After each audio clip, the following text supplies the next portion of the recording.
Noah, thanks for coming on again, man. This is exciting. Tyron Nolan, thank you for having me back. I love the way that both of our podcasts now have set up. It's like, yo, you want to come on? All right, cool. 30 minutes. Let's do it. It seems Yeah, like the dude. best I way mean, to do I it. can't stand things that are just like festering in my schedule. I really just want to do things the second that I'm inspired and motivated to do it. I found that to be the best way that I operate. And why not? I think it adds a little bit of spontaneity that's really hard to replicate when things are planned. 100%. And Chris Williamson talks about, or at least I heard him talk about, like the idea of closed and open loops, and how when you have something on the schedule, it's just this open loop. Like that, oh, it's looming, whether or not you realize it or not. It's definitely impacting your psyche or your mind. So when you just close the loop immediately, it's like, okay, cool, done. See you later. Yeah, it's a mental baggage thing. And I talk about this all the time about how things that are going on in our physical world very much, have corresponding space in our, subconscious and conscious mind. And one of the biggest things for that is obligations and responsibilities, right? So one of the biggest things that I've been doing recently as I'm trying to, upskill and improve my output and efficacy is just having a 2-minute rule. If something takes less than 2 minutes to do, I'm going to do it immediately. I'm going to get it out of the way. And having that mental cue, that prompt towards activities, I've been so much more effective. I've had so much more output. I'm a more of effective person. And I think most importantly, my self-worth has kind of increased, right? Because I used to hate the fact that I wouldn't really get back to people and I didn't really do much. I just focused on the most important things and that was it. But now, getting more done is rewarding. I believe action is a reward in and of itself, and just getting more shit done feels good. You feel more effective. Yeah. Do you think that because I know some people, I align with that. And if anybody wants to listen to our first conversation, you'll hear how much we are aligned in our temperaments. I know people that, like, if they were to like be doing something, like sitting down, focusing on something, and they had something come up and then had to respond to a text, even if it took under 2 minutes, their like next hour would be off-putting. Do you think that has to do with like the temperament of the hunter type versus farmer? Like, do you think hunters are 100%. more inclined to do that? Yeah, I mean, we have to understand there's so much bio individuality. The ideal environment for one person is going to be drastically different than the ideal environment for another person. So you have to cultivate that self awareness. You have to gather data and be able to objectively say that, hey, I operate best this way. Now, this is not an excuse for multitasking. I think multitasking is fraudulent. The amount of cognitive energy that you waste going from focusing on one thing to then reverting that energy to another thing and then reverting back is the best way to destroy any form of focus or deep work. But if you're looking at it from just a normal way of operating, we very rarely were in this state of just deep work and linear focus. No matter what we were doing, eating berries, tanning hides, right? Playing with our kids, we always were kind of scanning the horizon. We had things coming up that we had to do. So it's about figuring out what's best for you. And it's also about understanding that there's different time for different things. I'm going to batch a lot of my 2-minute tasks into one thing, but I'm also going to create space to be able to focus on one thing and one thing only, right? And that's that deep work session, that deep work space that I think is really important for getting things done at a large scale.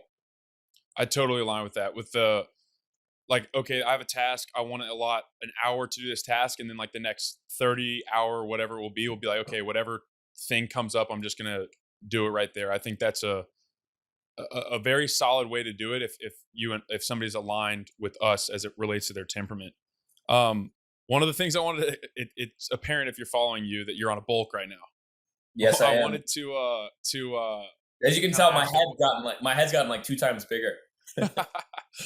I wanted to ask, like, what are your principles for bulking? Obviously, you're not just downing protein powder and shit. Like, you're doing this in a good, healthy, holistic way. So what are your principles for bulking? Yeah, and I'm actually writing the bulk Maxington guide right now. So I'm setting all this stuff Bulk out in the Maxington? manifesto. I'm going to be posting it on the Substack soon here. It's going to be a multi-part thing because there's just so much information. But a lot of people, when they approach bulking, they use it as an excuse to get fat. I believe we've been psyoped by the mainstream room temperature IQ fitness community that if you bulk, you just eat as much as you want, whenever you want. It doesn't matter what's in the food. It doesn't matter what the composition of the nutrients are. Just eat whatever you can. Like, you have to eat to get big. Well, what happens is you end up getting a bunch of people that get a lot of, they get fat, right? They get fat, and most importantly, they damage their metabolism. They look ugly, they feel ugly, they become a slob, and that carries over into other aspects of their life. I'm going into this bulk, and there's going to be no period in this bulk where I feel uncomfortable taking my shirt off. There's no period in this bulk where I'm going to feel lethargic or I'm going to feel brain fog or I'm going to feel bloated. As a matter of fact, I feel better because more calories means more nutrients, right? So I'm taking a very athletic approach to this bulk. My athleticism has actually improved because I'm incorporating athletic workouts, high intensity interval training to maintain insulin sensitivity. I'm doing a lot more explosive workouts because I have so much energy available, right? I have so much more metabolic it's a metabolic surplus, right? I have more energy to burn for explosive movement. So I really have been I've been enjoying this complete physiological change that I've been going through from being just super lean, very athletic, training at the beach and stuff like that, to committing to putting on size, to committing to putting on mass, and watching my strength just skyrocket. I mean, it really is the equivalent of a lifestyle cycle, going from being like a completely different person, really, because your strength profile is completely different. But yeah, I mean, the primary thing here is, I primed myself to bulk. I was very low body fat. I had very healthy habits, and I'm maintaining those healthy habits. And I am slowly ramping up my calories. I am increasing my training volume as well because I can, right? Because I have more calories. And, it's been going great. I've gained probably 6 pounds, but, for those pounds that I've gained, the strength that I've acquired has been crazy. I've been putting up crazy numbers in the gym that you know feel like nothing, and it's just I feel non-natty. I will say that. Yeah, you posted that something like question my natty status, I dare you, or something like that. But no, I think you're exactly right. I've attempted one like small actual bulk in my life, and that was in high school when I had a nutritionist that was uh let's just say less than aligned with me, like holistically. It was basically like eat cereal now and then eat like a gummy bear so you get your cal. It was dumb shit. But then I was gonna do a bulk earlier this fall, but I realized I'm 235, 236 right now. So like I would rather just continue to go down. Um, but I do think you're exactly right. It's kind of like an excuse. No disrespect to Sam Sulek, but I think he's actually kind of funny. But some of his content, he'll just be downing like a dozen donuts, and then dudes will see that and be like, "Oh, that's what I have to do to bulk," which I totally think is fraudulent. Yeah, well, I like that you bring up Sam Sulek. One thing that everybody has to understand is the duality and dichotomy between bulking and cutting, right? When you're cutting and you're in a caloric deficit, you need to be emphasizing the nutrient volume per calorie, right? Like the nutrients per calorie ratio, because you have less calories to get those nutrients in.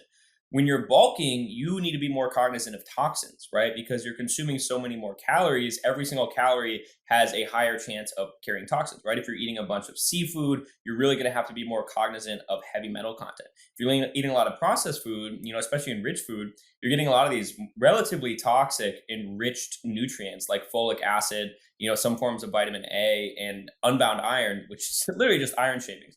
So I'm actually more cognizant of what I'm eating from a holistic standpoint when I'm increasing my calories because I have more chances to go wrong and those problems are going to accumulate. So I'm really not incorporating any junk food in this bulk, and that's going to make it a lot easier when it comes time for me to cut down on calories because I have maintained those healthy eating habits. Now, one thing I want to say with you, I think that's smart. You're massive, first of all, if you're 230 pounds, but the leaner you are when you start your bulk, the longer of a runway you'll have to build lean mass, right? Without getting fat and without suffering any of the hormonal infractions that come with being 15, 20% body fat. So it is really important before you bulk to get lean. If you're skinny fat and you're going to go try and bulk, you're just going to get fatter, So get lean, cut down that body fat. That's going to give you a longer runway. It's going to put you in this golden zone where you have incredible strength, but you're still like relatively lean, and you'll be able to maintain that longer. And then once you start the bulk, don't just go crazy with the calories. Don't pull a Sam Sulek and eat a bunch of donuts.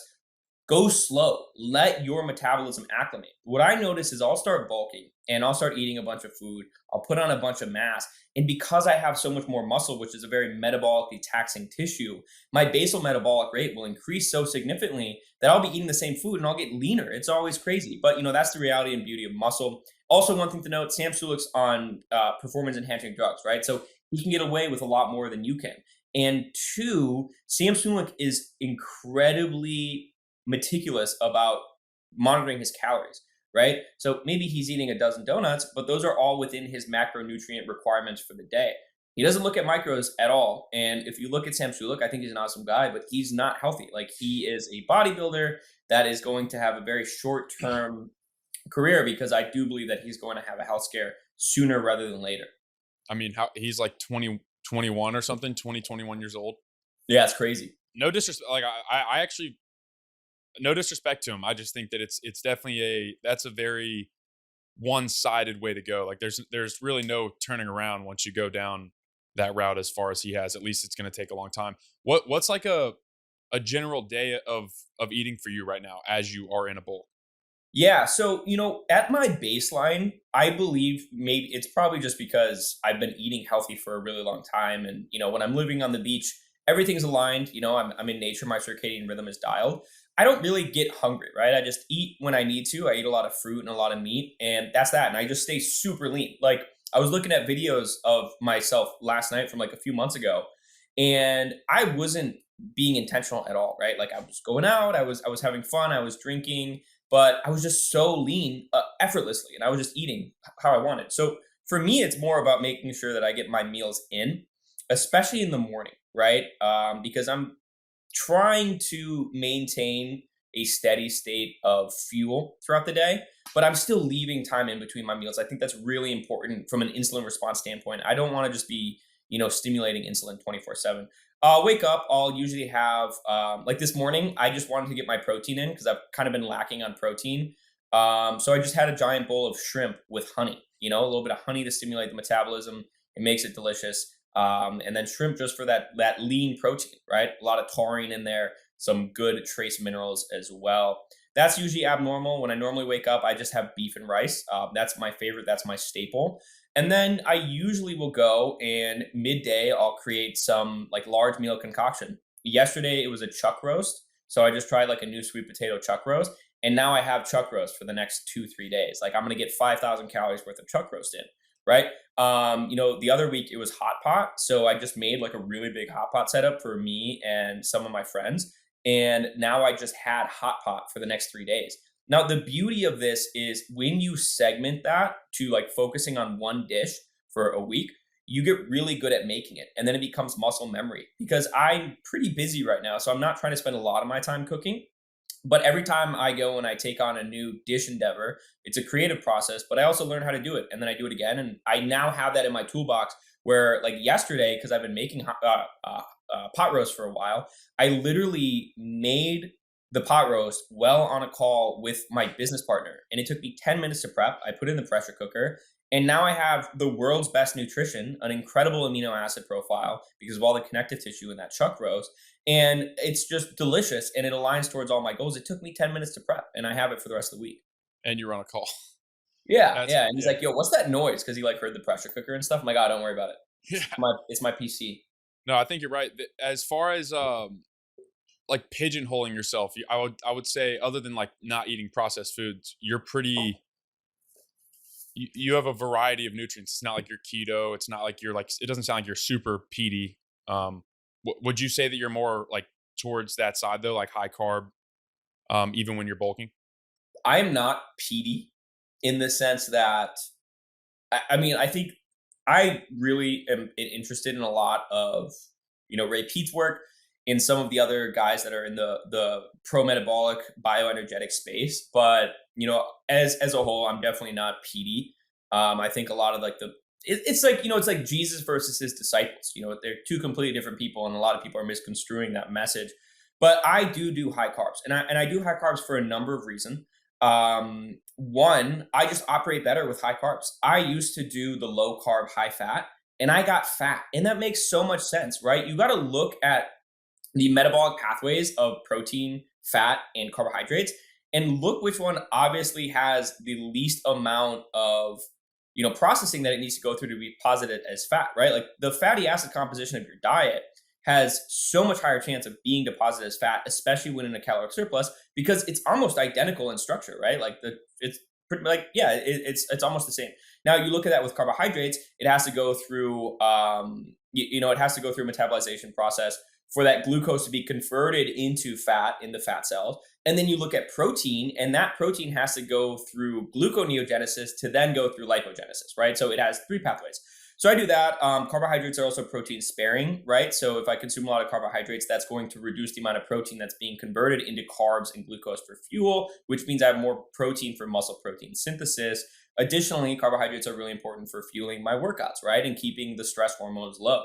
So yeah, I do a lot of carbs. I do higher fat than I did on a traditional diet when I was doing high carb, low fat, but I still keep the fats relatively low because of that very simple conversion into fat storage and adipose tissue.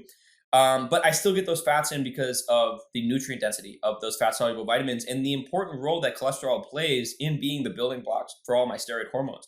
Typically, what I'll do is I'll have one fatty meal a day that's like really high fat. And then what I'll do is one day a week, I'll cut down my carbs and I'll increase my fat to compensate for that. My fatty acid composition of my diet, it's almost unanimously saturated fats. Saturated fats that have really high fat soluble vitamin content, right? That's really important to me. Good fatty acid composition with short and medium chain triglycerides. Predominantly from animals, I'm assuming. Animals and coconut oil. I Okay, consume coconut a oil. lot of coconut oil. I actually find that when I consume a lot of coconut oil, I get super lean. Number of reasons for that. I think some the medium chain triglycerides in coconut oil. Those get burned almost immediately as fuel. They don't have to go through that same process as the longer chain triglycerides to be converted into fuel. So that kind of just burns off right away. So yeah, I actually put some MCT oil in my coffee this morning. Um, but yeah, no, I keep the fat lower. I don't go high fat. Some people are better at metabolizing fat than others. They have less likelihood of that fat being stored as fat. For me, if I incorporate fat back in my diet, I put on body fat. I can have all the carbs in the world. If my fat's low, I'm going to be lean and I'm going to be gaining a bunch of muscle. I reincorporate that fat and, I get a little puffy. What's the marker or the bio individual aspect that like changes that? Because there's some people like Sean Baker or like some of these carnivore guys who are on carnivore very high fat diets and then they just like are diced. Is there something that's like that can be varied within humans that calls for that or like makes that happen? Yeah, I was looking at some genetic predispositions that can inhibit your fat oxidation, right? Your body's ability to metabolize and mobilize fat. But I think the primary thing to look at there is a lot of these guys are in caloric deficits, right? And they're not consuming carbohydrates, so their body is prioritizing fat metabolization. So, with that being said, if you are doing no carbs and high fat, that's a different story. It's very hard to be in a caloric surplus when you're not having carbohydrates. Like and also, yeah, I think the fact that they're really having no carbs, like when they're on carnivore or keto, they're having no carbs at all.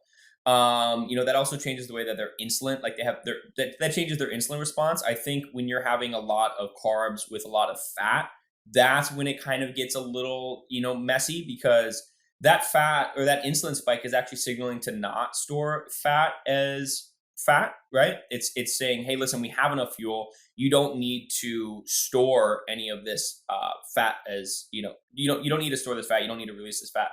I think I really think a lot of it comes down to them being in a caloric deficit and not having those carbohydrates. So primarily metabolizing fats. What's your take on fasting? I think fasting is great. I used to do a lot of intermittent fasting, but intermittent fasting is a stressor, right? We have to understand that it's a hormetic stress. Like a lot of good things, ice baths are hormetic stressors, exercise is hormetic stressors. I do not fast anymore. I'll do an extended fast occasionally. I think that's really important just to, have that reset. I really think of it like a reset button. Intermittent fasting, I'm not so much of a fan of anymore. I find that it has an upper level limit. You may start losing weight at a certain point, like right when you start, because you're probably just eating less, right? And you're giving your body a little bit more time to become potentially metabolically more flexible. You're going to start breaking down other sources. You're going to go a little catabolic, start breaking down maybe fat and proteins for fuel, depending like maybe at the 12, 16-hour range. I don't do it anymore, especially during this bulk. It's a lot harder to get calories in when you're eating in a window. And I also just don't find it to be beneficial for me cognitively anymore. I may have a little bit of a spike because of all the stress hormones in the morning when not eating and just drinking black coffee. but the impact that it has on my digestion and also the way that I feel after that first meal doesn't make it worth it for me anymore.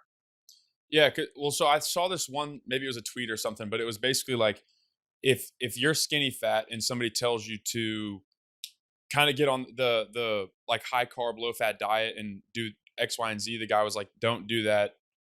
What you want to do is get metabolically right and get to a lower body fat percentage, which I had never heard that before. I thought it was an interesting take, basically saying long term, that's not the goal. Like you shouldn't, which I actually align with. I don't think long term, uh, I feel the best on intermittent fasting or keto or carnivore or any of that. But I do think that there is some merit to getting yourself metabolically right, losing that body fat, and then kind of like you said earlier, when you're priming yourself for a bulk, like getting yourself into that position where then you can start to ease your way into that high carb, low fat diet. What are your thoughts on that? Yeah, well, a lot of this idea of like getting metabolically right, it comes down to insulin sensitivity. If you're not insulin sensitive, which is what you are when you're skinny fat, got it. There's a mosquito. Nice. If you're skinny fat, that's just a telltale sign of insulin resistance, right? Your body is not getting the proper insulin response when you're like consuming carbohydrates. So they're not being shuttled into your muscles to increase those glycogen stores and go to muscle recovery. Your fat cells aren't getting that insulin response either. So fat cells are releasing triglycerides back into your blood, but they're not going into the muscle. So they're being recycled by the liver and ending up, first of all, putting a toll on your liver. Second of all, being deposited as visceral fat. So, you really have to bring back that insulin sensitivity. Now, there's a number of ways to bring back insulin sensitivity, and it's not just about cutting out carbohydrates. Like one of the best treatments for insulin resistance, probably not the best treatment, but a treatment that has been used is an all rice diet. So just simple carbohydrate. So it's more nuanced than we make it out to be. I don't think insulin resistance comes from just eating a bunch of carbohydrates, right? Because I eat a bunch of carbohydrates, and I think my fasting insulin, I haven't gotten checked in a while, but I think it's pretty good. You have to look at all of the levers that you can pull for insulin sensitivity and understand that insulin sensitivity is one of those things, kind of like mitochondrial function, but they're both also very closely related. But they're one of those things where the healthier you are, just on an objective health standpoint, the more insulin sensitive you will be. Because, looking into what induces insulin sensitivity, your light diet has a huge factor on insulin sensitivity. They induce insulin resistance by disrupting the circadian rhythm of mice, right? So that's how they do it in a research capacity. So your sleep should be on point. You should really refine your light diet. High intensity interval training is one of the best things you can do to maintain insulin sensitivity. That's why even on this bulk, I'm going and I'm doing my sprints. I'm still grappling. And then also training, right? Like the best way to make your muscles more insulin sensitive is to train them, right? Like high intensity training, like go and work out. That will do more for you for insulin sensitivity than cutting out carbohydrates will, in my opinion. Now, I do think that fasting, particularly like mid-range fasting, the 24 to 36 hour range, is an effective tool that you can use. It's a tool that I use personally. That's something that you can incorporate as well. You mentioned the light diet, and I know that this is something that you've been relatively vocal about on Twitter as it relates to Jack Cruz and that type of thing. So what exactly is the light diet like that you're talking about for somebody who's uninitiated? Yeah. So when I refer to like refine your light diet, what I'm trying to say is just cut out the artificial blue light. That's really what it comes down to, in my opinion. It's one of those things that you don't notice the effect it has on you until you remove it. So for me, it was such a big moment for me, like, oh my God, this is such a factor. Because when I was literally effortlessly lean and just felt incredible and looked the best that I ever did, the one thing that I had dialed was my light diet. I was in the middle of the jungle. I had no blue light exposure from, street lights or anything like that. I had my lights very dim at night. I was going to bed early, and I woke up and I got sunset first thing in the morning. It just beamed right into my house, and I just like bathed in the sun. I saw the sunset every night, and everything was incredible. I come back to the States and I'm visiting some family for Christmas, and these bright ass LED lights are just beaming everywhere. My eyes were I was like, oh my God, this is poison. This is really poisonous. And it's one of those things that, in my opinion, I dig really deep on things that I don't know whether or not they're good for you, right? That's why I dig really deep into supplementation, because there's an equal chance that this supplement could make me better than it could make me worse. But with light diet, I just know that avoiding blue light, avoiding unnatural light spectrums in excess amounts is going to be good for me. So now, when I go to the gym, I'm putting my blue light blockers on. I'm really adamant about once the sun goes down to not be spammed with overhead lights. I think first and foremost, from a melatonin inhibition standpoint, and what like melatonin is our strongest antioxidant, right? One of the best ways to improve insulin response is to reduce systemic inflammation. So inhibiting melatonin because there's these giant lights above your head and your brain's like, oh, it's daytime. So let's inhibit melatonin because why would we have the sleep hormone, the torpor hormone, it's the middle of the day. I think that's a big factor. Looking at screens all day as well. I put these bad boys on. I have Flux, which is an app on my computer that dims the intensity of the light. So it's a little bit lower on the Kelvin scale. And, I'm constantly going outside and exposing myself to full spectrum sunlight during the day. And that's priming me during the night because it's aligning that circadian rhythm. So, I think the factors are multiple, but you mentioned Jack Cruz, right? I usually don't have that big of an issue with people that don't have proof of work because I do believe that some people, some educators or whatever you want to call them, can have really good ideas even though they don't walk the walk. Nietzsche is a perfect example. I love Nietzsche. I found Nietzsche's work and philosophy to be the strongest guiding factor in my life out of all of the psychologists and philosophers that I've entertained. But Nietzsche himself is the antithesis of his work to an extent, right? He values the warrior ethos. He values the kind of like the feral aspect of man. But Nietzsche himself was an incel, right? He was relatively fragile. He was sick as a kid, which is fine. But, he got drafted in the military, fell off a horse, broke his arm, and, tapped out. He didn't really live an adventurous life. He was in isolation most of the time, but his work was incredible and it carried over. So, I still can value that. I can separate the art from the artist, as they say. Now, the reason I have such a problem with Jack Cruz is because he is so astute that he thinks that his way is the one and only way. And he downplays other factors involved in things such as obesity, right? I was going through his tweets and there's so many tweets of him saying like, diet's overrated. Diet does not play a role in obesity or being fat. He said exercise doesn't play a role in obesity or body composition. But Jack Cruz literally looks like a mall Santa, right? He is not discernible from a 60-year-old, bar enthusiast that lives in Philadelphia.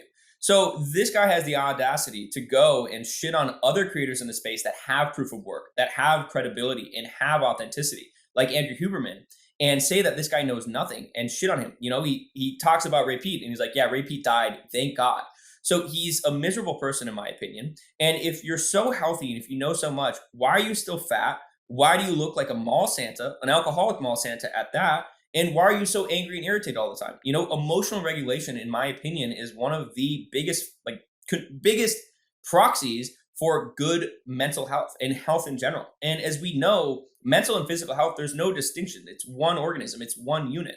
So the guy's not healthy. He's objectively not healthy, but he thinks he knows everything. Does this downplay the role that blue light has in being a healthy individual? Absolutely not. But it goes to show that blue light is not everything. Because if blue light was everything, Jack Cruz would look like Mike O'Hearn. Probably not that Jack, but he wouldn't look like shit. And he wouldn't be an asshole, in my opinion.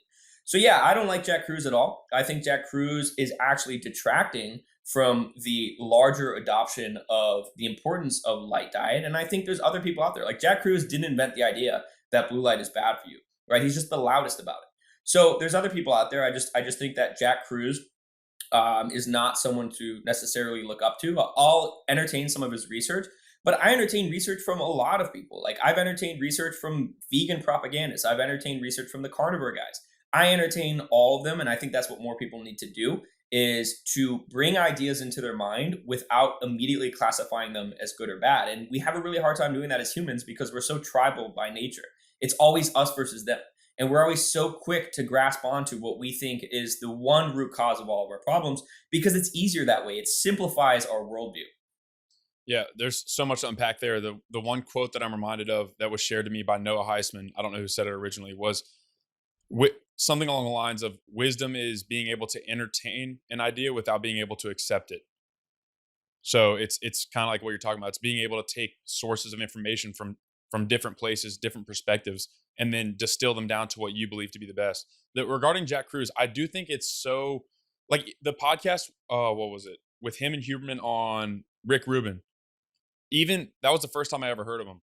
And just the way, and I might have him on the podcast, and I kind of want to, or I'll try to, and I kind of want to ask him like why he is that way. Because it, to me, it's like, okay, if you have this belief and you really want people to accept the belief, perhaps not basically shitting on Andrew Huberman for 3 hours is the best way to do it. You know, it just doesn't seem like the most efficacious way to send a message. It's very strange. Yeah, it's counterproductive. If his goal was really to spread the message of, hey, listen, your light environment has a significant impact on your health, it would be in his best interest to not be a total douchebag and not be a completely unlikable asshole with the charisma of, Benito Mussolini. So, it's nonsensical to me. I don't, yeah, I mean, like, I don't like Jack Cruz. And everyone's like, oh, well, he's sacrificing his own health for the health of others. I'm like, what are you talking about? He lives on a beach in El Salvador, right? We're like, yeah, but he was a brain surgeon and he used to be fatter. It's like, yeah, he used to be fatter and then he got skinny and then he got fat again, right? So how is he any different than any of these yo-yo dieters? How is his school of thought any better than, if it fits your macros, guys? It's not, right? Because he doesn't have proof of work. There's plenty of other people out there with more proof of work that I think deserve more of an audience, right? That have more to say. So yeah, I think Jack Cruz is out. But I mean, yeah, I listen. I'm only this adamant about disliking him because I don't think that he's a good person, and I really think that's what it comes down to. There's plenty of other people in this space that have questionable, proof of work, but have really interesting insights. But most importantly, are good people, right? So I'm not gonna, go out and be mean to them. But Jack Cruz deserves it. Well, so this is a provide a little nuance. Like, so you mentioned there are some things that you like about his research or about his philosophy. Is there anything that stands out that you're like, okay, what he's saying here or what he said here is applicable? Yeah, spend more time in the sun. Get more sunlight, avoid blue light, optimize your light environment because it's a significant factor. And for all intents and purposes, we are photosynthetic beings. We are solar panels. Like, that's true. That's 100% true, but it's not the only factor. That's yeah, I agree with that. That's a great answer. It's such a, like, I feel like I could spend a whole podcast on him in general, just because I feel like that whole dynamic is so odd. It's so peculiar. It really doesn't make a lot of sense to me. I feel like if I was living in a beach in El Salvador and had money and was chilling, I'd probably be a pretty happy person, but maybe not. One thing that you've been tweeting about a little bit more recently is peptides. I know zero things about peptides. I know BPC 157 is a peptide, correct? Yes, sir. Everyone's That, favorite. that's the extent of my knowledge. So my question to you is, what is a peptide? Yeah. So, peptides are these naturally occurring, protein chains, amino acid chains in our body, right? They have a lot of mechanisms. They're shuttling agents, they're signaling molecules. They're essentially helper cell. They're not helper cells, but they're like helper molecules in our body. Now, what we learned to do probably in the 1920s with insulin and HGH as like the primary peptides that we were able to synthesize is we're like, hey, listen, there's this mega peptide chain that's doing a bunch of these incredible things in our body. What if we were to snip a piece of that, of like this novel peptide chain, synthesize it, and then reintroduce it to the body? I wonder if we can make a similar result of that naturally occurring compound. And they found out that you were able to do that. And they're like, oh my God, this is incredible. So we've been doing that ever since, right? We've been finding these peptide chains, these, very long, like heptadecapeptide chains, and we've been isolating pieces of it. BPC 157, body protection compound, is a perfect example. It's a naturally occurring peptide that's found in our gastric juices. And we were like, hey, let's isolate this and, see if it has merit as being an incredible, as a regenerative compound. And we did that, and we found that it had incredible efficacy in a myriad of healing properties, right? Healing the gut, healing the vagus nerve, and healing that connection between your brain and your gut. Everybody remember also that our gut is our first brain. There's a reason that it's called gut instinct. Before we had this incredible neocortex, we had our gut, and that's how we made a lot of our decisions. The neurotransmitter quantity and volume and activity in our gut is pretty impressive. So anyway, yeah, we've been slicing and dicing and isolating these peptides ever since. Now, the reason that I think peptides are really important to discuss now is because the FDA is trying to crack down on them. They're classifying them as dangerous, which is absurd because this is the same FDA that enabled the opioid crisis to occur. Yeah. The same FDA that enabled, a majority of our population to be prescribed amphetamine salts, dextroamphetamine, methylphenidate, and a myriad of other stimulants to children, as well as SSRIs, which has maimed, countless people. Not to mention the same one that's allowing people like Romans and Hims to shill finasteride like fucking Tic Tacs. So they're trying to classify these as dangerous and making it really difficult for compounding pharmacies to safely and reasonably produce peptides for use by practitioners as well as individuals.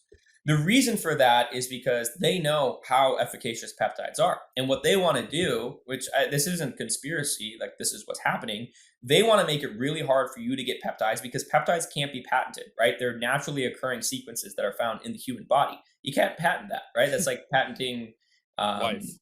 yeah, exactly. It's like patenting. Anyway, so they can't do that. What they're trying to do is make it really hard for you to get them until they can find a way to gatekeep those. And they did a really good job at gatekeeping semaglutide and tirzepatide, some of these GLP-1 peptides. And the way that they do that is they patent the name brand and they patent the method and dosage, right? So Ozempic or Wegovy or some of these other fat loss drugs, those are peptides. That's semaglutide right there. But what they're doing is they're packaging it up and they're making it where, like, listen, the only way that you can get this peptide is through this patented format. I believe they're going to be doing the same thing pretty soon here with BPC 157. But, this is just the classic centralized medicine model of taking something that's effective but not patentable and trying to suppress it for as long as possible. Now that they know that they can't suppress it, they're going to find ways that they can gatekeep it. And so, like, well, first off, I didn't know Ozempic is a peptide. That's pretty wild because that's like a pretty big talking point right now as it relates to like all these celebrities and stuff and just people in general. But Finasteride, you mentioned Romans is, I think that's like a men's erectile dysfunction company or something. Yeah, it's telehealth. So they're essentially taking all these drugs that people feel uncomfortable buying from their doctors, and they're like, "Hey, we'll give this to you. Just like click this link, and we'll just shill it to you." And so their Finasteride is one of the things that they're shilling essentially. What's the problem with Finasteride? So Finasteride is a really common hair loss drug. It's Finasteride and dutasteride. And the way that they prevent hair loss is by almost near unanimously inhibiting the 5-alpha reductase enzyme. Now, that enzyme is responsible for converting testosterone into the more androgenic metabolite, dihydrotestosterone, right? When we think a lot of the male sex traits, a lot of those are a result of dihydrotestosterone, not just testosterone. The deep voice, the body hair, the cool, calm confidence, right? The libido, sex drive. A lot of these things are driven by dihydrotestosterone. Now, DHT plays a role in hair loss. In my opinion, it is not the sole cause of hair loss, right? It's involved, and there's a number of mechanisms and reasoning as to why it could be involved in hair loss. We see that DHT is also a trauma response, right? So if you are having, poor circulation of the scalp, potentially, that could result in an increased amount of DHT in that localized region of your hair follicles. And we see that the hair follicles are particularly susceptible to DHT binding. There's a lot of 5-alpha reductase activity in the scalp. So those DHT molecules bind to your hair follicles and slowly suffocate them until they atrophy to the point where they can no longer produce hair. Now, the issue with finasteride and dutasteride and any 5-alpha reductase enzyme is a lot of people, one, they take it and they immediately experience a lot of negative side effects, anxiety, complete loss of libido, penile shrinkage, right? Your dick literally gets smaller. But the problem is a lot of people will get off these drugs and they will have the same side effects that persist, sometimes forever, and oftentimes worse than they were on them. If anybody is considering taking finasteride, do your due diligence, look up post-finasteride syndrome. There are so many cases of people who are suicidal and, quite honestly have committed suicide because of the side effects that they've gotten from DHT. Their male sex organs completely stop working, right? They have constant anxiety. They lose all ability to have drive and motivation to feel any form of pleasure. They have literal penile shrinkage. They are unable to, have sex or even have a sex life. And it's all a result of this pill that is now being shilled as a preventative measure to try to keep your hairline. Now, my question is, what's the purpose of a hairline if you're unable to experience any of the benefits that you think having a hairline would have, right? You have no confidence, you have crazy anxiety, and you're chemically castrated for all intents and purposes. Yeah, that's wild. I didn't know that at all. And I knew DHT was the more androgenic of, like, it's a derivative of testosterone. I didn't know that that's what finasteride like targeted. But what converts testosterone to DHT? 5 Or how- alpha reductase. Okay, so that's what finasteride kind of targets then. It inhibits that enzyme entirely. Okay. So And you have no dihydrotestosterone. damn. All that, yeah. Now, I prioritize DHT. And I would also like to note here that I am very like susceptible to male pattern baldness. My grandpa was bald as a bat, you know? So my maternal grandfather was bald as a bat. So I am like a case study here. It's like, okay, cool. I have to worry about male pattern baldness because there's a huge genetic component, the susceptibility and sensitivity of your hair follicles to dihydrotestosterone binding. But my hairline's pretty good right now. And this is me with absolutely spamming anything that increases my DHT because I think DHT is the true androgenic male hormone.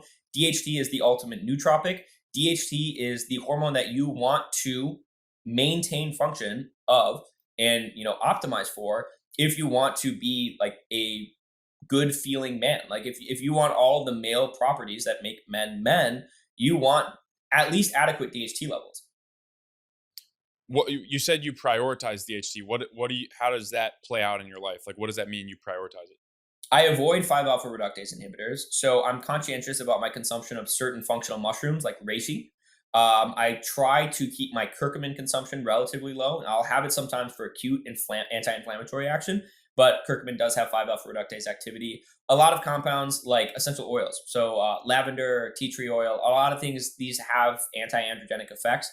So first of all, it's prevention, right? It's avoidance of endocrine disruptors and anything that's going to negatively impact my conversion of testosterone into DHT. And then also, I like taking compounds that increase 5 alpha reductase activity. Creatine, some people say it doesn't, some people say it does. I do think it does have some impact on 5 alpha reductase enhancement. It enhances that enzyme. Tribulus is another one. I really like Tribulus. It's an old school bodybuilding like supplement. It's an herb, but I think the anabolic potential of Tribulus is low. It's the androgenic potential of Tribulus that I'm so interested in. I was reading a study of how Tribulus actually increases the androgen receptor sensitivity in your brain, right? So we have androgen receptors in our brain. That's why inhibiting an enzyme or inhibiting a hormone like DHT has such strong psychological effects. That's why most people that go on testosterone replacement therapy note the psychological benefits being more efficacious than the physical benefits. So increasing that androgen receptor sensitivity is going to have that DHT, create more of an impact. DHT has 5 times the binding affinity to your androgen receptors as testosterone. And remember, hormones mean nothing if they aren't bound to your androgen receptors. Androgenic hormones like testosterone and dihydrotestosterone will do nothing unless they're binding to those receptors and creating that, that androgen response.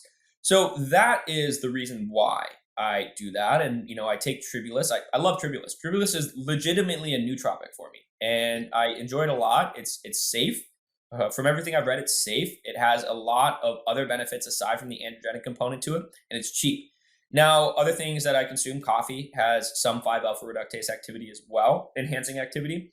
Tobacco is an aromatase inhibitor. So it's going to inhibit the conversion of testosterone into estrogen. Now, men, we can't naturally, or like, we don't produce estrogen. The only way that we get estrogen is through converting it from testosterone through an enzyme called aromatase. But that's neither here nor there.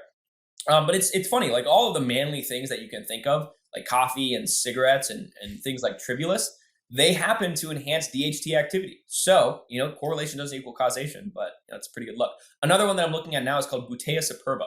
I haven't really experimented with it, but from a clinical standpoint, I think it's very efficacious at improving DHT. So a couple things. Tribulus, number one, I heard Andrew Huberman talk on his podcast with Tim Ferriss pretty recently, how he never even cycles fidogia and tongkat, which I found to be interesting. He's like, I just haven't found a reason. Is Tribulus something that you think should be cycled? What do you do with it in your life? Well, listen, I cycle everything, and I think everyone else should. I go through extended periods of time of cycling compounds in general. I go through periods of time of cycling specific mechanisms that I'm trying to target. So, I'll go through periods where I take zero nootropics. I want nothing affecting my neurotransmitter balance other than maybe minerals, right? Because obviously I'm going to take magnesium, that's going to affect my GABA. But I cycle everything because we simply don't know all of the large scale mechanistic effects that these compounds are having. There is no such thing as an isolated effect. Anything that you take is going to be doing things in the background that you may not know about or you may not want to target. So, cycle everything. Our body is also so incredible at adapting. I think, especially with herbal testosterone boosters, they need to be cycled. I personally don't take Tongkat LE anymore. When I take Tongkat LE, I think its effect on catecholamines makes me just hyper wound up. I get too aggressive. Now, with someone who is relatively docile, maybe has low testosterone, that may be a benefit because you have more virility. Fidogia, the reason that I don't take Fidogia, I've taken it before. The reason that I don't take it though is because it seems to be a little bit toxic for your testicles, right? And I want to preserve natural testicular function because testicles, like a lot of our most important organs, are very susceptible to oxidation and inflammation and reactive oxidative species, right? Because of the density of mitochondria. So I'm actually really big on taking testicular antioxidants, things that are going to protect my testicular function, like taurine. I don't know why Huberman wouldn't cycle Tonkat and Fidosia. We see a lot that people will start taking these herbal testosterone boosters, and then they stop becoming as effective. Your body's just too good at acclimating and maintaining homeostasis. So I recommend that everybody cycle everything and also keep really close tabs on side effects. Because I was taking Tribulus, I was taking Tonkat. I'm like, why am I so like just feisty? Yeah. Feisty to the point where I'm like, this isn't even good. Like this is dangerous. I'm trying to get out of my car at stoplights and like fist fight someone who honked their horn at me. And I was like, oh, it's Tonkat LE, and I just don't need that. I don't really take a lot of testosterone boosters. I think that testosterone boosters are good acutely, right? Because everything with testosterone is a feedback loop, right? It's synergistic. So things that increase testosterone require testosterone to be like winning, right? Competition, hard work, endurance, like enduring pain. All these things increase testosterone, but increasing testosterone increases your desire to do these things. So we see that a lot. Same with even like compounds, right? And endogenous synthesis of certain amino acids and molecules. Taurine, for example, does seem to have a beneficial effect on testosterone, but increasing testosterone improves endogenous taurine synthesis, right? And your body's utilization of taurine. So it's all a positive feedback loop. The primary objective here is like, how can I make sure that I'm maintaining my androgen function naturally by, most importantly, just not being a piece of shit. I think that's really important. Do things that require your body to produce testosterone. I spent like 2 hours last night in like a bird evolution, like a taxonomy of birds, like That's the most rabbit hole. ADHD thing I've ever heard in my life. Yeah, yeah, it was so funny, dude. I was in it, and I just know so much about birds now. But I was looking at how different environments completely change the evolutionary trajectory of the same bird. So I was looking at parrots, and in my opinion, parrots are like the top tier bird. If you look at their dexterity with their hands, their intelligence, their lifespan and longevity, as well as their ability to, have very impressive vocal capacity. And we think about that because they can say words, but their vocal capacity is actually like a defense mechanism. It scares off animals. It's crazy. I was looking at certain like a parrot that somehow landed on New Zealand, and because there were no natural predators, it had no reason to keep up any of those evolutionarily taxing defense mechanisms or advancements. So what happened is it stopped learning how to fly. Right, it lost all of those functions and mechanisms. It lost its dexterity in its fingers, and now it's just a weaker chicken. It's like a debuffed chicken. And now, because there's a lot of invasive species in New Zealand, like cats and rats, even they're getting wiped out. I mean, those birds are about to go extinct. But that's what's happening to us on an individual level. If you're not putting yourself in situations where you need some form of testosterone, where you have no competition, where you have no hardship, your body's gonna be like, I'm not gonna waste this really important biological energy to enhance testosterone. I'm gonna use that for other functions that are actually necessary. So I think if you want to increase your testosterone, do hard things more often. Go fight. Like go put yourself out there. Like that's really like it really is just about putting yourself in difficult and uncomfortable situations.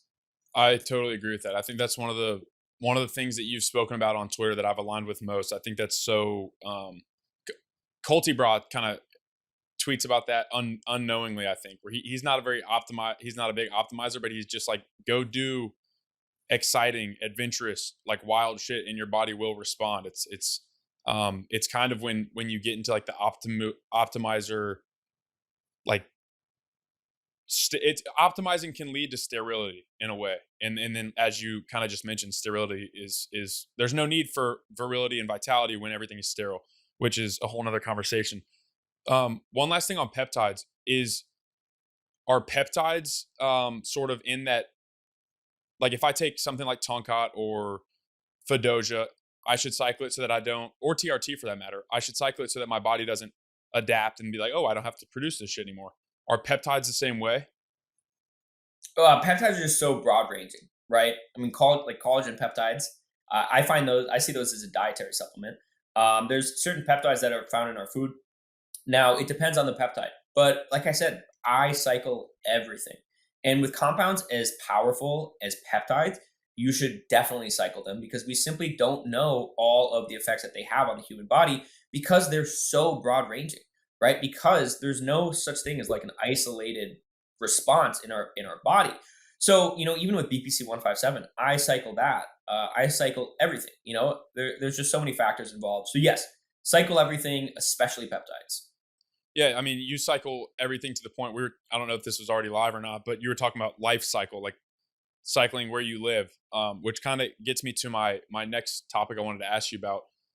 The I think you said something the other day on Twitter about like the domesticated life drains somebody's soul or something like that. Why do you think that is? Why do you think that like the society that we've built as humans quite literally takes away the human spirit? Because it turns us into those or those flightless parrots, right? We have no reason to use our natural faculties. I was researching vestigial tissues and organs last night, right? These organs that are super fascinating to me because they used to play such an important role, but now they're pretty much antiquated, right? Our tailbone, the muscles on all of our hair follicles that make it stand up when we get aroused, right? Our appendix, a number of organs, like these little flaps in our eyes, they have no function anymore because we've changed environments that make them no longer necessary.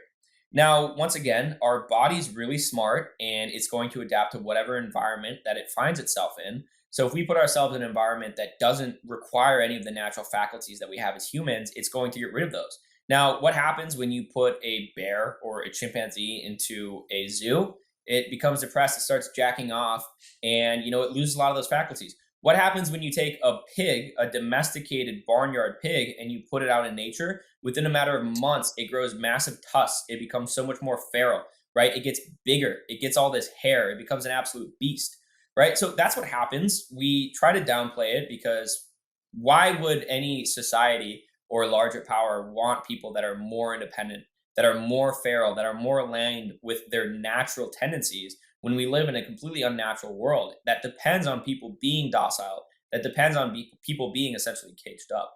So I've just found it from personal experience, right? I've lived, in multiple different places. I've lived multiple different lifestyles.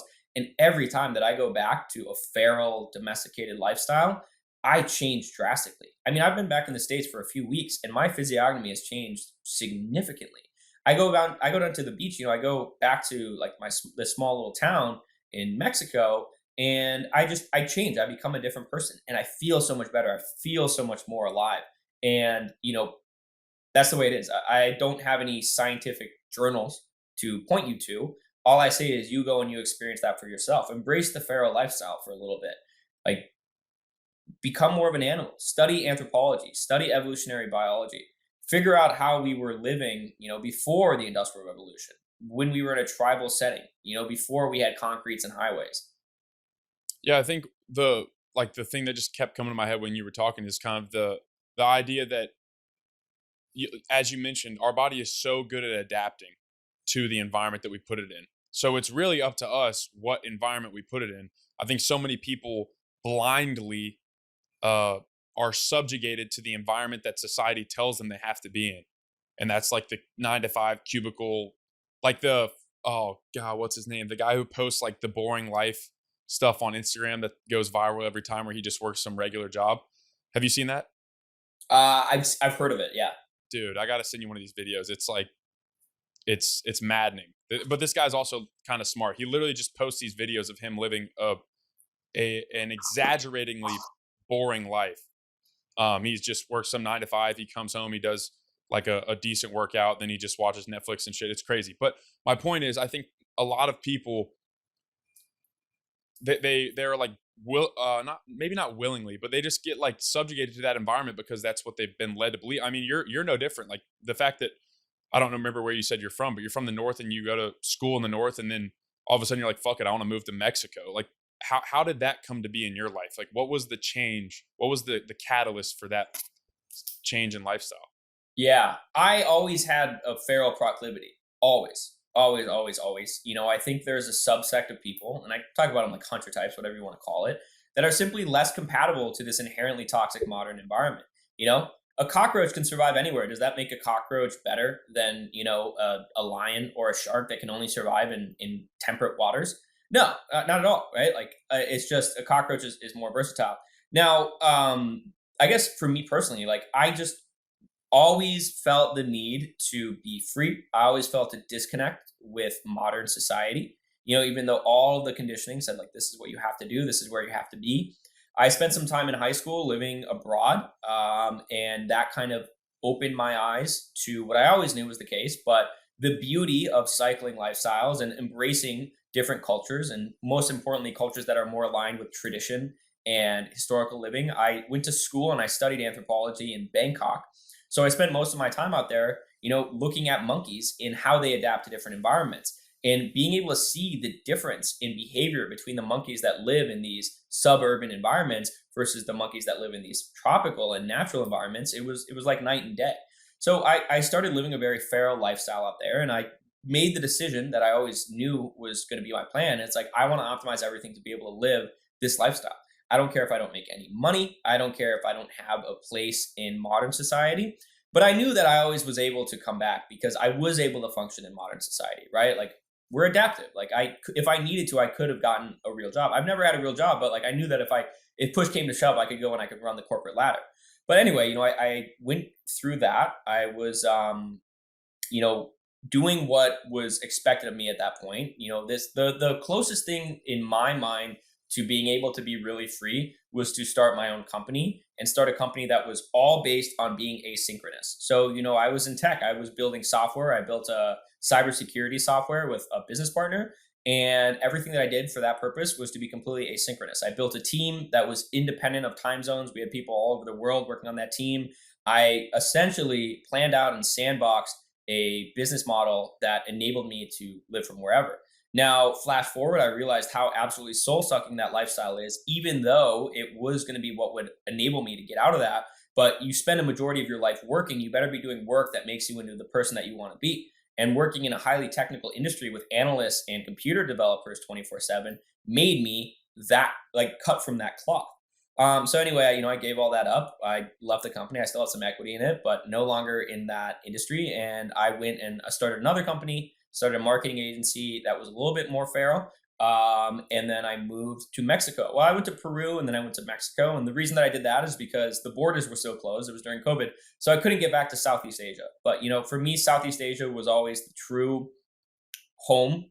It was the least developed of any of the other regions, and I also had a really close connection with Southeast Asian culture, right? The same connection that I now have with some of the Amazonian culture, and a myriad of other cultures as well. But yeah, I think that was that. I had a few experiences as well with connecting with nature, during some pretty hard times during my life that opened my eyes to the healing properties that this lifestyle had. And yeah, I went all in.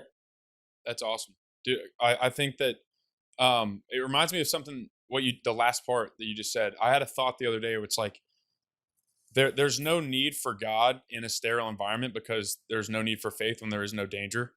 And like you think about why nihilism is on the rise right now, it's because, as we mentioned, we live in such a sterile environment. It's so domesticated, there is no danger.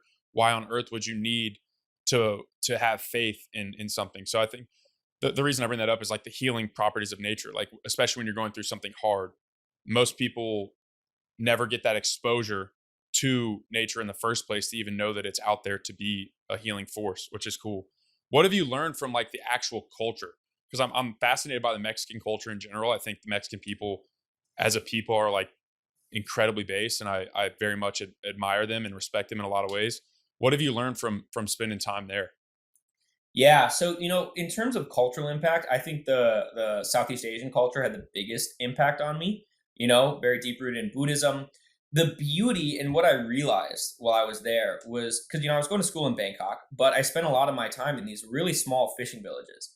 And because those fishing villages were so underdeveloped in terms of global, like they didn't have that globalist wave yet, the culture remained intact.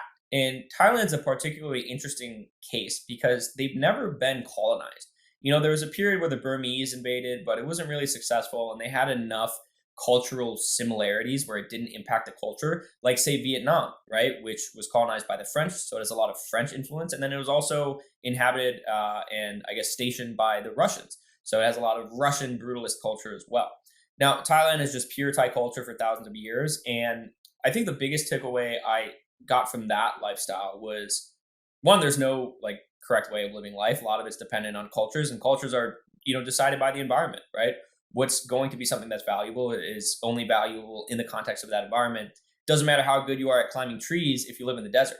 I think that was a big factor for me. The Buddhist influence was huge there as well in terms of not looking at everything as black and white. Like everything was just people viewed things from a lens of gray space, where in the West, everything's very binary. That had a really big impact on me and Mexican culture in general. The machismo actually really goes a long way as well. Like it's interesting. The machismo culture is super interesting to me. The value that men place on status, assertion, vitality and virility. It was super interesting. I was fighting a lot in Mexico, and I would always spar with my Mexican training partners. And man, the amount of ego and pride that they had was crazy. Like you'd throw hands, and we'd be light sparring, and I get fucking uppercut. I've got multiple concussions from that. But the one thing that I really like about small town Mexican culture is the connection with the food. Now, this connection has been completely destroyed by big conglomerates like Frito-Lay and Coca-Cola that come in, and now everyone's just eating Doritos and having soda. And that's why Mexico does have somewhat of an obesity problem. But you go deep and you go to some of those smaller towns, and like the town that I live in, I'm getting all of my meat from a grass-fed farm 5 miles away. And it's not grass-fed because it's trendy. It's grass-fed because why would you pay for like corn feed and antibiotics when these cows just naturally graze on the naturally growing grass, right? Going around, and everywhere I walk, there's fruit trees that are just dropping fruit. So I'm at the gym and I walk outside and there's a few mangoes on the ground and I get food from there. So I think the centralization of the supply chain has been the biggest impact that I've had. Connection and living with nature. I never wear shoes. I spend a majority of my time outside, and that being a cultural norm of just living in a beach town, those are the biggest impacts that I had. But we have to understand that, like there's so many segmentations of American culture, it's very similar in Mexico. Mexico is a very geographically diverse country. There's a lot of separation and isolation between certain states and regions because there's these giant mountains, there's deserts, there's lakes, there's terrain that made it very hard to travel between. So yeah, I think just like the more feral lifestyle, that's really what I focus on, and that's what's had the biggest impact on me. Yeah, I've never been to Southeast Asia, but my brother went there for his he went to Thailand for his honeymoon, and my uncle actually is married to a Vietnamese woman and has spent a lot of his last like decade over there. So I have a strong desire to go over there. You mentioned the Buddhism thing. That's fascinating to me as well because I think you're right. In the West, everything is very black and white. Anybody that knows anything about Buddhism, it's very much it is what it is until it was what it was. How has that like played itself out in your life? Like that principle. Yeah. Um, you know, I don't know if I can pinpoint this to Buddhism. I think it's more of just like a expanding your knowledge of multiple different philosophies and religions and beliefs. But I am kind of at the point now where everything happens for a reason, which is so funny and cliche to say, but that's just my mindset. Like nothing really gets to me. because I'm like, yeah, it's just the way it is. Everything happens for a reason. Life is not fair, and that's okay. The things that you're meant to deal with are meant to happen, and they build your character. And they believe in reincarnation. So I don't know if I'm necessarily that far along, but that idea that seeing people that are just in horrible socioeconomic positions, in horrible positions across the board, bad health, bad outcomes, bad environments, bad luck, and just being okay with that and accepting that was something that really stuck with me. And not letting that impact how you interact with others, how you treat others, and your outlook on life. I really enjoyed that. I think that had a lasting impact on me because I couldn't wrap my head around it. Because I used to get very, I was affected by the things that happened to me, and they had an impact on me, and they made me relatively pouty. I would pout and I would make excuses and I would say, why me? But yeah, now, I mean, the things that happen to you are just, you have to kind of embrace it, love fate, amor fati. Nietzsche was big on that as well. Embrace the hardship, because that hardship is what's going to build character. And I don't really think there's ever been anybody good who's really had an incredible and important and meaningful life that hasn't gone through a lot of shit. So I see that almost every single person that's really crushed it in life, not just from a financial aspect, but from an across the board impact aspect.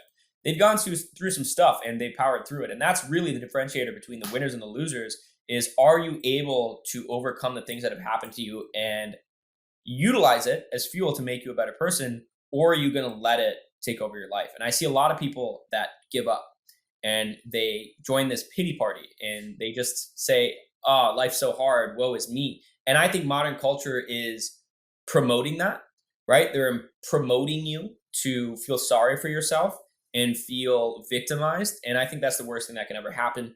I definitely noticed that in college, going to a relatively liberal school, like all colleges in the US, and how they want you to, embrace weakness and embrace vulnerability and essentially feel sorry for yourself. And that didn't work. And I don't think it works for most men. So yeah, I think that's a pretty big takeaway. Yeah, it's One like sec. oh, you're good. All right, we're good. The sort of like when you're a victim, you need that organization or that institution that you rely on. When you're weak, when you're docile, when you're a suckling, like as a baby, you need your mother. You need that, like, you know what I'm saying. You need that organization. But when you de-victimize, when you become responsible for your own outcomes, what happens to the organization that was dependent on all these victims? It loses its power. And as we know, no human being and no organization of human beings specifically has ever in the history of humanity wanted to give up their power. So I think that's an interesting takeaway. So ADHD, amphetamines. I took let's see, I took Vyvanse every day for 5 years, and then Adzenys every day for 2 or 3 years after that. And one thing I've heard mentioned is like the neurotoxicity of taking that every day and the potentially damaging effects on like dopamine and dopamine function in the brain. Is that something that you've looked into? Oh, 100%. Yeah. People don't realize that any excess of a neurotransmitter is relatively neurotoxic, particularly dopamine, right? And your brain hates overexcitatory action. It hates it, right? Because it's essentially like overcharging a computer. You're going to burn out that battery. So it's going to acclimate. And like I said, our brain and body is so damn good at acclimating. It's atrocious. So you're exposing your dopamine receptors to super physiological levels of this dopamine neurotransmitter that it's never experienced before in its entire life. So it's going to get really amped up, and then it's going to create a lot of excitotoxicity, right? Too toxic. Your dopamine neurons, your dopaminergic neurons are going to be like, holy shit, this is way too much. We need to acclimate immediately. So what it's going to do is it's going to downregulate those dopamine receptors. It's going to make those receptors less susceptible to binding by those dopamine neurons, or excuse me, those dopaminergic neurotransmitters. It's going to have some of those receptors actually retreat into the neuron, so they're just not there anymore. And in some cases, it's actually going to kill off those receptors entirely. Now, there's some very complicated mechanisms at which you can regenerate some of those dopaminergic neurons, but it's very difficult, and we don't even know if it's truly, truly possible. But that's the issue, right? Like, why are people being prescribed amphetamines and other stimulants? It's because they have a potential dysfunction or poor dopaminergic function in their frontal, like in their frontal cortex, right? The frontal lobe, the part of your brain that's responsible for executive function. So what you're doing is you're getting short-term results by ramping up the activity there, but in the long term, you're damaging that same part of the brain that is the supposed cause of your dysfunction. So that's why so many people that take ADHD medication end up having worse ADHD down the line, is because they're destroying that same system that needed the help in the first place. Yeah, and in a moment of like full candor, I've noticed that 100%. Like I don't necessarily remember prior to, because I got diagnosed and started taking it when I was like 13. So I don't really remember what I was like before that, other than the fact I just hated school. Like I just fucking hated school. Um, and then so the reason I bring that up is just because like neurotoxicity is scary. Number one, it's definitely not something that you want in your life. But are there practices or things that, did you ever take anything or no? Oh yeah, oh yeah. Why do you think I'm in this health space? Why do you think I despise big pharma so much? That's a good point. What are the practices or lifestyle things or even supplements that you take to try to mitigate that exposure? Yeah. So I was prescribed Adderall, obviously, and a myriad of other ADHD medication, which is funny because I love school and I was really, really good at school. But, my primary care provider, she must have had some inside deal because she was prescribing me all the drugs. So, I was prescribed ADHD medication. I think that had somewhat of an impact. But the biggest thing that had an impact on me was SSRIs, right? Serotonin self reuptake inhibitors. So they inhibit the reuptake of serotonin, meaning there's more serotonin hanging around in your synapses. That means there's a lot more serotonergic activity. And what that did to my brain was it desensitized the serotonin receptors in my brain, which have a direct downstream impact on my dopamine. So, there's a specific period where I realized that, these drugs zapped me entirely. It was funny enough, it was when I was in Thailand, which was super funny. But because I came back and I was just never the same. And it was so baffling to me because I used to, feel emotions at a very, very high scale, right? I was a very emotionally driven person. Excitement, anticipation, even anger and things like that. And those, essentially what those SSRIs did is they dampened the button. Like think of a remote and you press a button too much, that button gets kind of dampened and dulled. So you need more and more pressure to push it to get the same response. It essentially did that to my serotonin receptors. So, I've been off of them for 4 years now, and I still have not been able to recover a proper. I've essentially had like really significant reward response and emotional blunting and anhedonia. So, I remember looking back before I took those drugs or before I had this, desensitization. And, I would listen to music and I'd be able to hear all of the instruments and I'd be able to really feel it. Like you'd be able to feel the emotion of the music. I get so much more excitement from activities.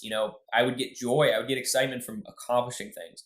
And, that unfortunately, those drugs completely destroyed my ability to kind of feel at that level anymore, which is horrible, but hey, that's like I said, life's not fair. So, that's had a huge impact on me, like the biggest impact on my life. It's made my memory Swiss cheese as well. As you can probably tell, I'm really good at remembering facts and, objective memorization. But when it comes to actual like experiential memory, the ability to remember experiences, I'm unable to, So a lot of my experiences in life have kind of been relegated to, it's like I'm viewing it from a different person. Like I'm able to remember it from photos and stuff, but I can't remember what it felt like to, experience that, which is kind of crazy. But I think that's also what enabled me to really reinvent myself because I had no recollection or recall of like, what I was or who I was. But anyway, yeah. So, the biggest issue is people will be on these mind altering drugs for such an extended period of time, be it Adderall, be it benzodiazepines, be it SSRIs, be it even things like marijuana. And then they get off them, and their entire sense of self was built and predicated off of who they were on those drugs in that altered brain state. So now they have to go through the process of recreating their entire personality and identity and ego. And most people can't do it. That's why the relapse rate is so high with a lot of these drugs. Now, in terms of how can you regenerate that brain function, I think the brain is incredible at adapting and healing and overcoming. right? And it may not mean that you're regenerating those capabilities entirely, but your brain is going to find other ways to make up for those deficits like it always does. If you have a weak bench because you have a chest injury, your triceps are going to get more involved. You're probably going to be able to bench just as much as you were before that injury. Now, in terms of things that you can actually do, I think the most important thing is all of the metaphysical stuff, right? Emphasizing mindfulness, emphasizing presence, emphasizing the ability to sit down and do nothing, to be bored, to reacclimate your body to be more sensitive to stimulus. That's really important. Spending time in nature is the greatest healer, and I will say that till the day I die. I've done everything in the book. I have done and experimented with a lot of different compounds. I have researched a lot of different compounds. Nothing has as big of an impact as spending more time in nature. Now, when it comes to actual compounds, there are certain things you can do to reduce that toxicity if you're still taking it, but more importantly, potentially regenerate some of that, dopamine receptor upregulation. Acetyl L-carnitine is a really powerful compound for that. I love acetyl L-carnitine. That's It's crazy. That's the acetyl group next thing I enables was it. going to ask you about. Yeah, it's acetyl group enables it to pass the blood-brain barrier, and we've actually seen it to be effective at upregulating dopamine sensitivity, a month after taking. So I find that really impressive. I think a lot of it is reducing further damage because, as we get older, our brain accumulates and accrues damage that simply um, can't be repaired. BPC 157 is something that I find very promising. I have found it personally through oral supplementation to have pretty beneficial effects at re-regulating my dopaminergic and serotonergic systems, right? It essentially sets you into recovery and repair mode. So I found that, when I take BPC 157 after doing a cycle of that, it was the first time that I was able to sit down and kind of just do nothing for a little bit. I remember I was on a Twitter space and I was able to just sit there with my phone like this for, an hour. Where normally if I were doing that, I'd have to be doing other things. I'd be cooking, I'd be walking around, I'd be working out, but I could actually just sit down and focus. But yeah, for me now, it's about how can I cultivate presence? How can I be more comfortable with being bored? How can I treat my dopamine, exposure as something that needs to be protected like gold? I really am protecting that. I do not allow cheap stimuli into my system. It's like junk food. You stop Yeah. eating junk food, and fruit's going to taste like the most heavenly thing on earth. You have some honey and you have some honey and chocolate, and you're like, holy shit, this is crack. It's the same thing with your information diet. So I'm now back to the point where I can do what I used to do and like dive into research papers and just spend more time just thinking and writing because I have cut out all of those things that are excessively stimulating. Yeah, I think that's huge. And even like as of late for me recently, that's been a massive thing. Like that on a day-to-day basis, and I'm sure you can relate to this. If you just delay like the first uh overly stimulating thing, whether it be like social media or text or using your phone in general or coffee or nicotine, if you just can delay that, what's really like specifically the last 3 days, I haven't had coffee, nicotine, or anything. Um, and I've been like super low on my Instagram and Twitter usage. I've like 100% noticed a difference in my ability to focus more on the thing that I'm doing. I don't know if that's placebo, but it's worked. It's real. It's real, right? Our brain acclimates really quickly to negative stimuli. It acclimates the same way back as well. So what people have to realize is they'll try to do that. They'll try to sit down and be bored, and it'll be the most dangerous, like the most horrible thing ever. So a horrible experience because you're bored and you're used to TikTok. But if you get through about 30 minutes of that, your brain's finally going to capitulate. It's going to give up. And it's be like, fine, all right, like I'll resensitize these dopamine receptors. Let's find the next most interesting thing. So if you're sitting there doing nothing, you spend 30 minutes doing nothing, you'll find that tree super interesting. You'll find the way that the wind interacts with that tree to be fascinating. You'll see a lot of synergies between those tree branches and our vascular system, right? And our central nervous system. And you'll notice all of these different things, right? All of a sudden, your own thoughts are going to be so interesting and so captivating that you're like, I don't even need Instagram because I have so much stuff going on up here. Now, the reason that that's best to do in the morning is because you just slept for 8 hours. You just had an 8-hour dopamine detox, which now enables you to wake up and focus on the boring things, the things that are less stimulating. So, I think that's important. One of the best things that people can do is go camping. Go out in the woods for 3 days. Don't bring your phone, but keep it on airplane mode. Keep it in the car. Keep your brain occupied with things like gathering firewood, setting up camp, doing all of that shit. But don't expose yourself to any external stimuli. Don't expose yourself to any junk food. Don't expose yourself to any artificial light. Use a fire. You'll be going to bed at 8 p.m., right? You'll be tired of shit. You'll wake up with the sun. And after day 3, if you go back home and you maintain those healthy habits, you don't relapse, your life will be infinitely better. I just did that, and my ability to focus on important things and most importantly, derive joy and pleasure and satisfaction out of doing hard things has skyrocketed. Totally agree. I've noticed that like this past year going to Costa Rica, spending 10 days there, I came back and I was like, holy shit, that was like a super pack of focus enhancement. Going to even Colorado recently, like I that's another interesting thing that that I think probably plays into when you're in the jungle and when you're like living in Mexico. There's so many physical things that you could be doing that are more stimulating or more desirable than being on your phone or some dumb shit. Like the example that I'm referencing in my own life was just snowboarded for like 5 days in Colorado, and my screen time was like 11 minutes per day because I didn't want to be on my phone. So I think that's also an interesting thing to think about. It's like how can you do things that are more stimulating than, like you said, the next uh, most stimulating thing, which most people are going to go for their phone or the junk food or whatever it is. Yeah, it's like comparing a natural home cooked meal to a Lunchables, right? Yeah, It's like, yeah, Lunchables are great. They're easy. They're hyper satiating, or they're hyper salivating, whatever you want to call it. But they have nothing on the real thing. But if you eat too many Lunchables, you're going to lose your palate for the real thing. totally.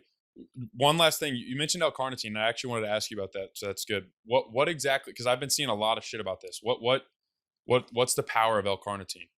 So I think L-carnitine is just an incredible amino acid in general. But there's two primary forms of supplemental L-carnitine.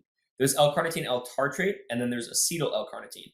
Now, as I mentioned, acetyl L-carnitine does a better job at passing the blood-brain barrier. So it's going to have more of the cognitive effects. Now, one of the most important things that L-carnitine does is it's neuroprotective. So it's going to protect your neurons against excess stimulation, but it also increases your mitochondrial capacity in your brain. So that means that your mitochondria, which are in all of your brain cells, are going to be functioning more properly. And those mitochondria are responsible for creating energy, right? So more energy in your brain means more thinking power.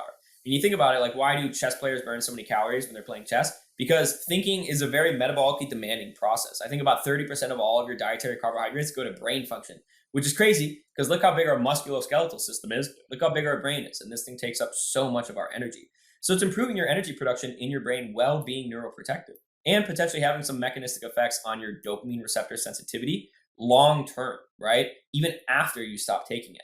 So that's why I like acetyl L-carnitine. Now, L-carnitine, L-cartrate, one of the primary things that L-carnitine does in general is it increases fat mobilization. It makes your fatty acids that are being stored as fat more readily available to be shuttled as fuel. Now, if you ask some people, that's not a good thing, but some like lipolysis maybe isn't a good thing. I think it's not that bad of a thing. So it's going to help you mobilize some of those fatty acids that are being stored as fat, which means that they're going to be burned off. So it's going to help you get leaner. It's also going to help improve your muscle energy production, right? It's going to increase androgen receptor sensitivity potentially, which is huge, right? I notice it for sure. I take L-carnitine, and I would say L-carnitine is the closest thing that I've ever experienced to like a steroid. I'm also a hyper responder. We have to understand that everybody responds to things differently. But yeah, L-carnitine, L-tartrate, incredible for muscles. Acetyl L-carnitine, incredible for cognitive function. And do you take a mixture of both, or do you prefer one or the other? I'm currently not taking either. When I do take them, I take a mixture of both. Now, the reason for that is L-carnitine L-tartrate makes you smell horrible. It increases TMAO production, which is this metabolite that has a very fishy smell that gets excreted through your sweat. So you smell awful, and I don't like it. You can take aged garlic extract because it has allicin in it, and that's going to inhibit TMAO synthesis. So I recommend you take it with that. There's some correlations between TMAO and atherosclerosis, but there's also correlations between L-carnitine and cardiovascular protective properties. So the case isn't really that clear there. There's other compounds that I'd be more worried about with TMAO production, but it makes you smell. Like I said, I'm currently not taking any because I cycle everything, but I find them really effective. When I am doing my cycle, I'm doing usually 1.2 grams of acetyl L-carnitine and 3 grams of L-carnitine L-tartrate. What's the deal with injectable L-carnitine? Injectable L-carnitine bypasses the TMAO production. So it's not Gotcha. going to have any of the cardiovascular concerns, and it's also not going to give you a fishy smell. It's also going to be way more bioavailable. The bioavailability of L-carnitine is relatively low. Now, if you inject it, the bioavailability is much higher. I've never done injectable L-carnitine, but if you do injectable L-carnitine, that is really going to be the closest thing you have to a natural steroid, in my opinion. Damn. Yeah, I've been looking into right now I have Tribulus, taurine, BBC 517, and L-carnitine. I've thought about taking taurine before too, because that's I've heard you talk about that, and I've heard some other guys talk about that. It seems like it's pretty much just a win-win. Um, Taurine's my favorite amino acid for sure. It's so cheap, right? It's very safe. Up to 5 grams a day has been proven to have no deleterious side effects. It's incredibly calming. It gives you incredible energy. It's one of those weird things. It calms you and gives you energy. It also improves insulin sensitivity. It improves your muscles' abilities to replenish their glycogen stores. So it's absolutely essential in my term. If you're an active athlete. So I take it with my pre-workout meal. It helps really pile up those glycogen stores in my muscles, and it helps replenish them after. I get less sore, I have better output, and I find it to be really effective at cognitive enhancement and mood enhancement as well. right on. Are you a creatine guy? I am now. Yeah, I'm on creatine. I hyper respond to creatine. Same. One thing that I've noticed about creatine, other than the fact that it literally makes me 20% stronger, is that it gives me so much more mental and cognitive energy. Me on creatine, I gain like 20 IQ points. It's crazy. The ability for me to dive so much deeper into research and into writing and to have more cognitive energy. I'm staying up at night doing research and writing like I never have before, and that's because of creatine. Yeah, that's an interesting thing because a lot of people think about it as like a performance type deal with lifting and stuff, but it's actually a massive cognitive enhancer. Um, Dude, that's all the things that I wanted to cover. I appreciate your time, man. This is, as always, very informative, very interesting talk. I appreciate it, man. Hey, thanks for having me on. I love this stuff. I think being able to externalize mental problem solving and externalize your thoughts is the best way to create a stronger sense of self. It's the best way to improve your articulation and to improve your ability to share your ideas with the world. So yeah, I highly recommend everybody, if not hop on podcast, start recording yourself. One of the best things that everyone can do is to create a video journal, because you can journal, right? But that's only going to capture like a snippet of who you are at that moment. Your handwriting, your proclivities, your ability to, be fluent in writing. But you do videos and you peer into your soul. You see how your physiognomy has changed. You see how your actions have changed. You see what you look like. You see the intonation in your voice. There's just so much more depth to it. And I think for me, especially with someone who has, a Swiss cheese memory, it's one of the most effective things that I'm glad that I've done. That's interesting. I've actually never even thought about doing a video journal, and I'm somebody who journals a decent bit. So that's interesting. I'll have to check. I'll have to start doing that. It's the secret sauce. Set a Yeah, timer for that's 5 minutes and just force yourself to talk about what you're doing. yeah. It's like a brain dump and a stream of consciousness, and it's also like you said, like what is it? Like 7% of human communication comes from the actual words that are said. So it's like you're getting the rest of the visual cues, the physiognomy cues that you talked about. But right on, man. I appreciate it. Hopefully we can get in person one of these days. That'd be cool to do like a round 3 in person at some point. Yeah, that'd be sweet. I need to make a trip out to Austin pretty soon here, so that'll be good timing. Right on, brother. Appreciate it. Thanks for having me on, Nolan.